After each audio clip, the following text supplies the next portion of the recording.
300 years, humans thought they were alone in the Koprulu sector. They were wrong. The Zerg emerged, seeking to consume all in their path, and before long, the Protoss, a highly advanced alien race, began wiping out infested worlds, burning Zerg and Terran alike. A three-way war, unlike anything humanity had ever faced, erupted almost overnight. All the while, a human civil war raged. Marshal Jim Raynor vowed to oppose the corrupt dictator Arcturus Minsk for the betrayal of the woman he loved, Sarah Kerrigan. Boys, how about that evac? Damn you, Arcturus. Don't do this. It's done. Helmsman, signal the fleet and take us out of orbit. Now. Kerrigan, a loyal operative, was left to die at the hands of the Zerg. But the Zerg had other plans. They transformed her and unleashed her psionic power upon the Koprulu sector, searching for their real objective, the Protoss homeworld of Ire. The Protoss were unaware of this danger and slow to respond. Their rulers, the Conclave, had dispatched Executor Artanis to hunt for Tassadar, a commander who had refused to wipe out infested Terran worlds. They crossed paths with a Dark Templar mystic whose kind was considered heretics by the Conclave. Through great effort, Zeratul convinced Tassadar and Artanis that he was not their enemy. Together they rallied more Protoss from both factions against the Zerg. Despite the Conclave's fury, they achieved significant victories against the Swarm. But when Zeratul struck down one of the Overmind's Cerebrates, his own mind was left vulnerable. From his thoughts, the Overmind gleaned Ire's true location, and the Swarm descended upon the Protoss homeworld with all their might and fury. It was Tassadar who kept the Templar from extinction that day. Using the power of both the Templar and the Dark Templar, he sacrificed himself to kill the Overmind. Ire was lost, but Artanis led the survivors to the Dark Templar's homeworld of Shakuras. Old prejudices were set aside. The Templar were now in the Dark Templar's debt. Without the Overmind, the Swarm fractured. Kerrigan sought control of all the Zerg, even enlisting the aid of old friends and enemies like Raynor, Mengsk, and Zeratul. Once her rule was uncontested, the Queen of Blades betrayed them all. Billions of humans and Protoss were killed. The Zerg stood unchallenged, but to the relief of all, the war seemed to end there. Zeratul suspected the Zerg had fallen under the control of dark forces. He uncovered prophecies stating that an ancient entity, Amon, was attempting to merge Protoss and Zerg lifeforms into an unholy hybrid, and that this evil might already have control of Kerrigan and her power. It was during this time that Executor Artanis, hailed as a hero, was made leader of both the Templar and the Dark Templar. As Hierarch, Artanis united both factions, and promised to one day reclaim the glory they had lost on Ire. Raynor had vowed to see Kerrigan dead, but his retaliatory strike failed. Even his rebellion against Mengsk's tyranny proved ineffective against the Dominion's propaganda machine. But with the arrival of old friends and mysterious new allies, Raynor revived his campaign against the Dominion, scoring major victories on multiple fronts. But Zeratul warned him about the encroaching darkness, and said the key to stopping Amon was the Queen of Blades. She was needed alive. In a daring raid on the Zerg homeworld of Char, armies from the Dominion and Raynor, with help from Arcturus' son Valerian, used an ancient Zelnaga artifact to neutralize Kerrigan's power and free her from Amon's grasp. The Queen of Blades was helpless. The Dominion wanted her dead. Raynor couldn't allow it.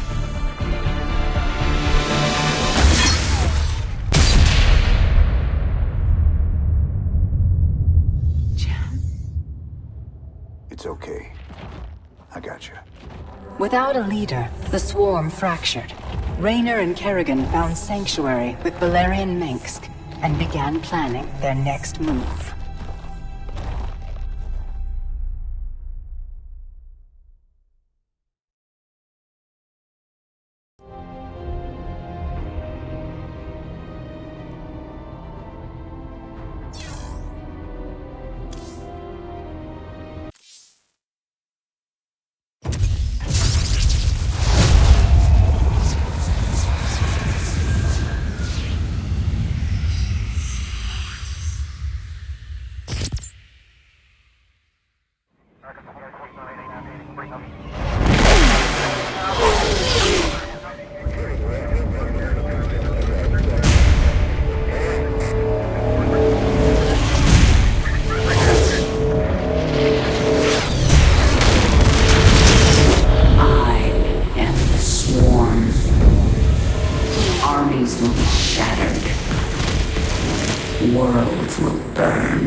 Captain's orders, sir. No visit. Open the door.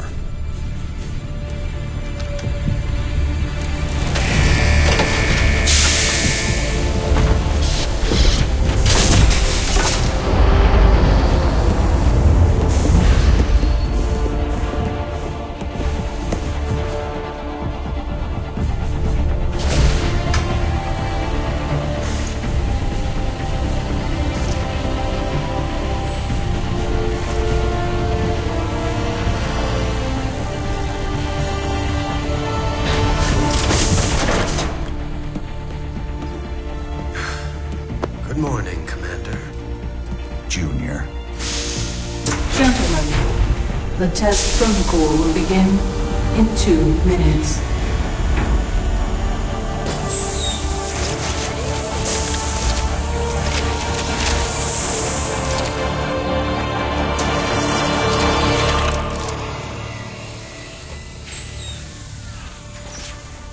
Make the most of this test. It's your last one. Now give us a minute. Very well.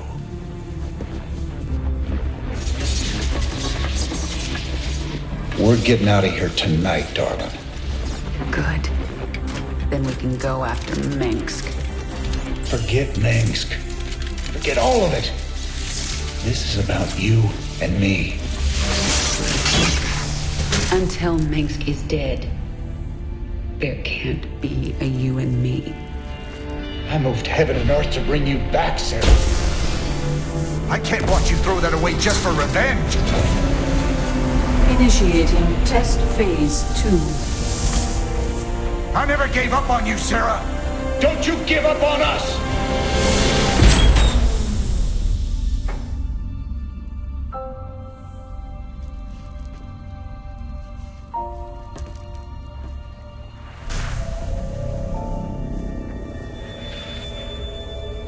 Test phase 2 commencing.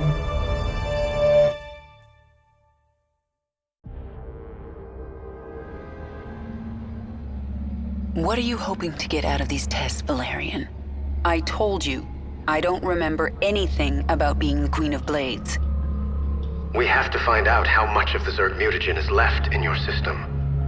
I appreciate your cooperation, Kerrigan. Do you usually keep cooperative people in a containment cell? When we know it's safe, I'll unlock your door myself. Now, can you reach out with your mind? Do you sense it? A drone? Are you really asking me to take control of a Zerg mind? Do you know what could happen? All the test subjects are in a secure environment.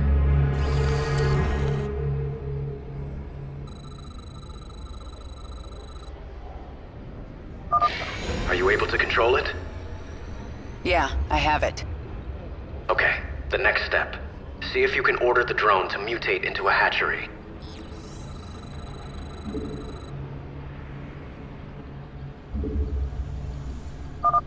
Now left-click on the Mutate into Hatchery button, and place the hatchery by left-clicking.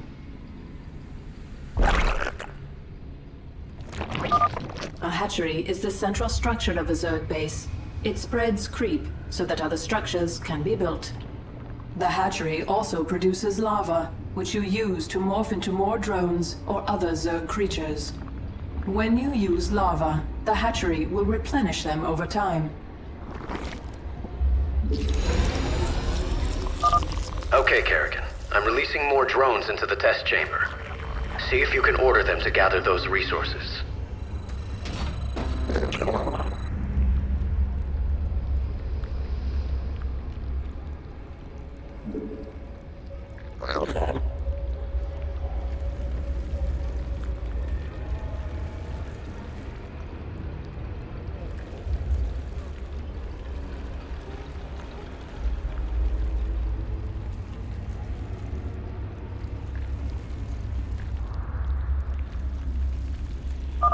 You're doing well, Kerrigan.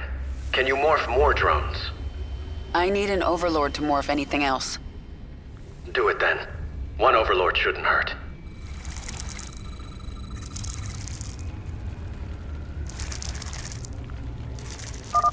Now left-click on the Morph to Overlord button on the command card. The Zerg use overlords to generate more supply. Your current supply maximum is displayed in the upper right corner of the screen, along with how much supply you are currently using. If you do not have enough available supply, you will not be able to morph a unit.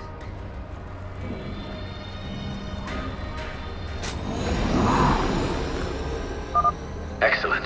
I plan to stop here, but let's take this a little further. Try mutating a drone into a spawning pool.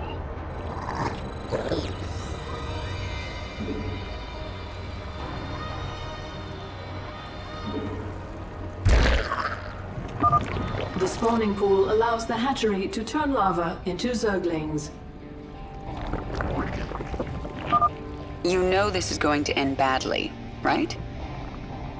We have a controlled environment. The spawning pool is finished. You should go down to the test chamber and inspect it. I can see just fine from up here, thanks. I think that's all we need today, Kerrigan. Great work. If you think that was great work, wait till you see this. I'll make some Zerglings.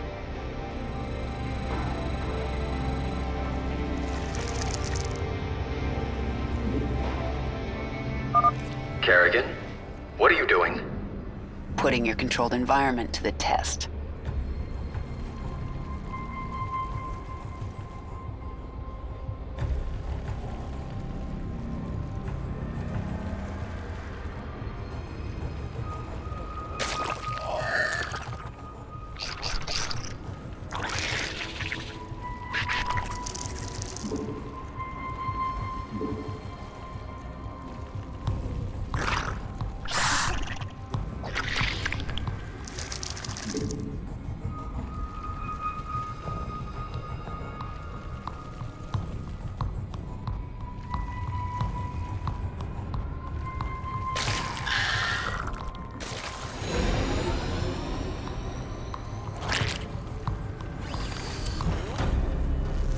Stop! I didn't ask you to create Zerglings!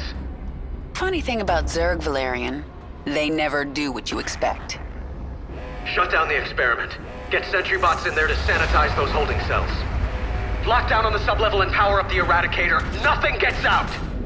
Maybe if I destroy your pretty Eradicator, you'll learn you can't control the Zerg.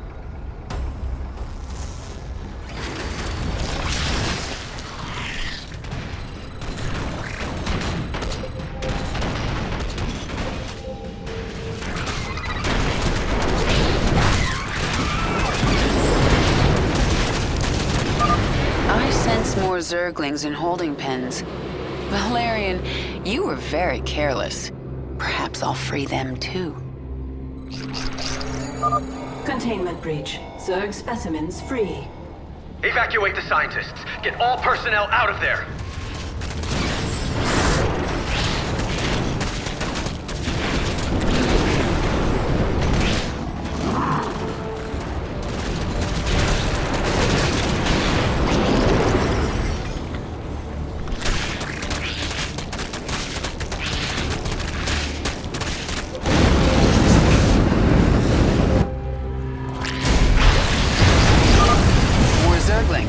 Good.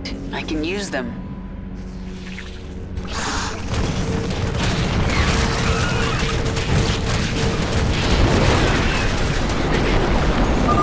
Kerrigan, this is not a game.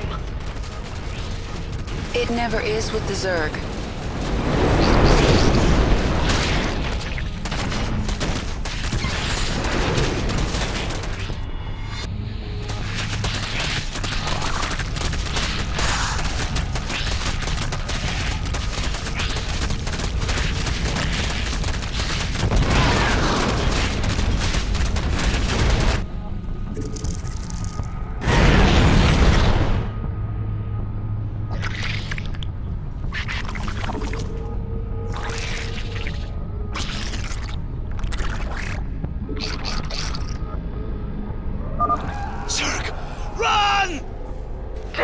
Get all personnel off that level.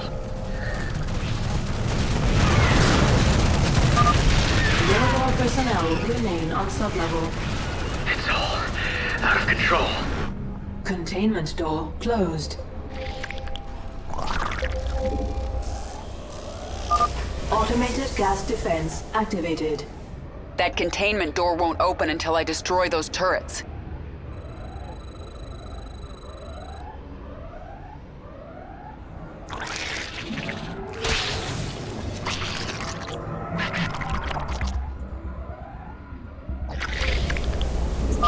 That gas is hurting my Zerglings.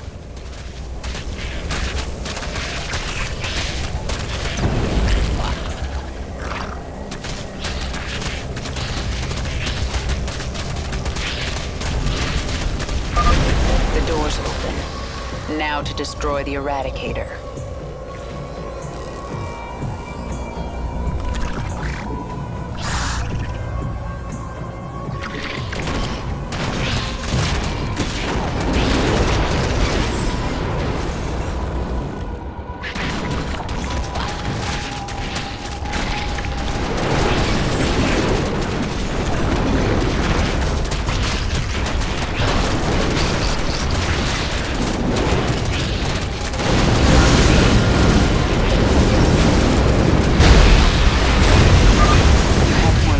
Here.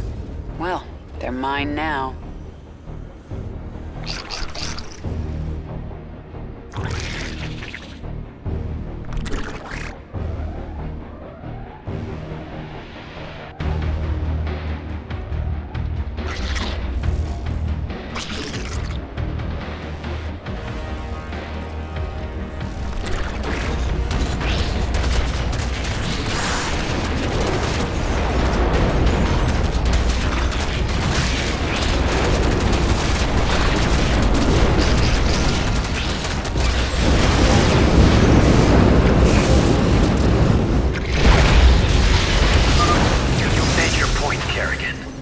Not yet, I haven't. I'm still in your containment cell.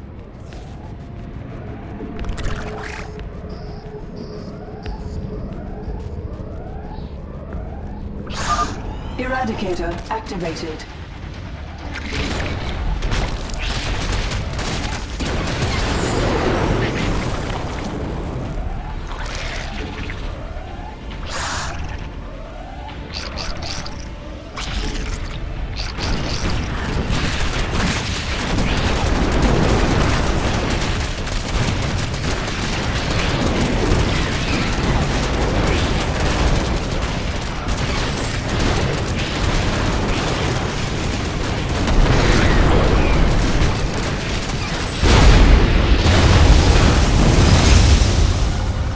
Eradicator destroyed. Situation critical. The Zerg have overrun the sublevel. You're lucky no one was killed, Kerrigan. Luck had nothing to do with it. And maybe now, you understand how dangerous the Zerg are. I'll send them back to their pens. I appreciate that. I'm opening your cell right now, if you'd like to join me. And perhaps next time you can make your point without destroying half the facility?